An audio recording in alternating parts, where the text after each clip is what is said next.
ಒಮ್ಮೆ ಭಗವಾನ್ ಬುದ್ಧರು ಬಿಹಾರದ ಬೆಟ್ಟವೊಂದರ ಮೇಲೆ ತನ್ನ ಶಿಷ್ಯರೊಂದಿಗೆ ಕುಳಿತು ಚರ್ಚಿಸುತ್ತಿದ್ದರು. ಆಗ ಒಬ್ಬ ಶಿಷ್ಯ, ಭಗವಾನ್, ಈ ಬೆಟ್ಟಕ್ಕಿಂತ ಕಠಿಣವಾದ ಶಕ್ತಿಶಾಲಿಯಾದ ಬೇರೆ ವಸ್ತು ಉಂಟೇ ಎಂದು ಕೇಳಿದ. ಆಗ ಬುದ್ಧ, ಹೌದು ಇದೆ, ಬೆಟ್ಟಕ್ಕಿಂತ ಶಕ್ತಿಶಾಲಿಯಾದುದು ಕಬ್ಬಿಣ. ಈ ಕಲ್ಲು ಬಂಡೆಯನ್ನು ತುಂಡು ತುಂಡು ಮಾಡುವಂತಹ ಶಕ್ತಿ ಆ ಕಬ್ಬಿಣಕ್ಕಿದೆ ಎಂದರು. ಆಗ ಶಿಷ್ಯ ಮತ್ತೆ, ಹಾಗಾದರೆ ಕಬ್ಬಿಣಕ್ಕಿಂತ ಶಕ್ತಿಶಾಲಿಯಾದುದು ಬೇರೇನಿದೆ ಎಂದು ಪ್ರಶ್ನಿಸಿದ. ಆಗ ಬುದ್ಧ, ಕಬ್ಬಿಣಕ್ಕಿಂತಲೂ ಶಕ್ತಿಶಾಲಿಯಾದುದು ಅಗ್ನಿ. ಅದು ಕಬ್ಬಿಣವನ್ನು ತನ್ನ ಪ್ರಖರತೆಯಿಂದ ಕರಗಿಸಿ ನೀರಾಗಿಸಿ ಬಿಡುತ್ತದೆ ಎಂದರು. ಆಗ ಶಿಷ್ಯ ಮತ್ತೆ, ಹಾಗಾದರೆ ಭಗವಾನ್, ಅಗ್ನಿಯ ಶಕ್ತಿಯನ್ನು ಅಡಗಿಸುವಂತಹ ಶಕ್ತಿಶಾಲಿಯಾದ ವಸ್ತು ಬೇರೆ ಇನ್ಯಾವುದಿದೆ ಎಂದು ಕೇಳಿದ.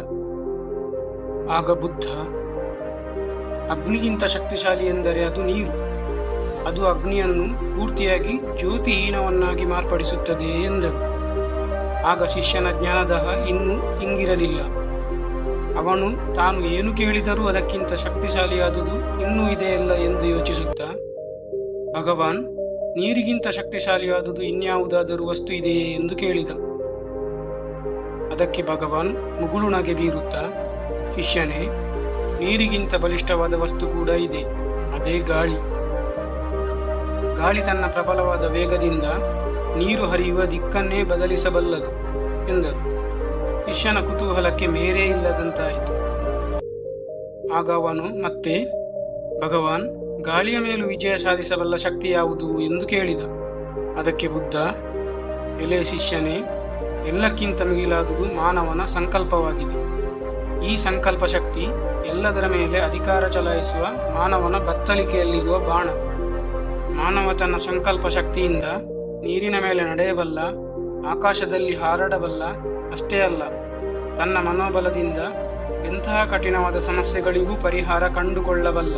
ಮಾನವನ ಈ ದೃಢ ಸಂಕಲ್ಪವೇ ಅವನನ್ನು ಮನುಷ್ಯನಿಂದ ದೇವನ ಪ್ರತಿರೂಪವಾಗಿ ಪರಿವರ್ತನೆ ಮಾಡಿದೆ ಎಂದು ಸಮರ್ಥನೆ ನೀಡಿದಾಗ ಶಿಷ್ಯ ಸಂಪ್ರೀತನಾಗಿ ಬುದ್ಧನಿಗೆ ವಂದಿಸಿದ. ಈ ಕಥೆಯ ಸಾರಾಂಶವೇನೆಂದರೆ, ಜೀವನದಲ್ಲಿ ಏನೇ ಸಮಸ್ಯೆ ಬಂದರೂ ನಾವು ಹಿಂಜರಿಯಬಾರದು. ದೃಢ ಸಂಕಲ್ಪ ಮಾಡಿ ಅದನ್ನು ಎದುರಿಸಬೇಕು. ಆಗ ನಮ್ಮ ಯಶಸ್ಸನ್ನು ತಡೆಯಲು ಯಾರಿಂದಲೂ ಸಾಧ್ಯವಿಲ್ಲ. ನಾವು ಯಾವುದೇ ಕೆಲಸವನ್ನು ನಮ್ಮಿಂದ ಸಾಧ್ಯವಿಲ್ಲ ಎಂದು ಕೈ ಬಿಡಬಾರದು. ದೃಢ ಮನಸ್ಸು ಮಾಡಿ ಅದು ನನ್ನಿಂದ ಸಾಧ್ಯ ಎಂದು ಪೂರ್ಣ ಪ್ರಮಾಣದಲ್ಲಿ ಪ್ರಯತ್ನಪಟ್ಟರೆ ನಾವು ಆ ಕೆಲಸವನ್ನು ಸಾಧಿಸಿಯೇ ಸಾಧಿಸುತ್ತೇವೆ.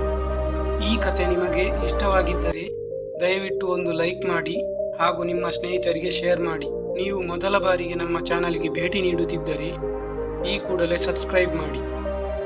ಧನ್ಯವಾದಗಳು.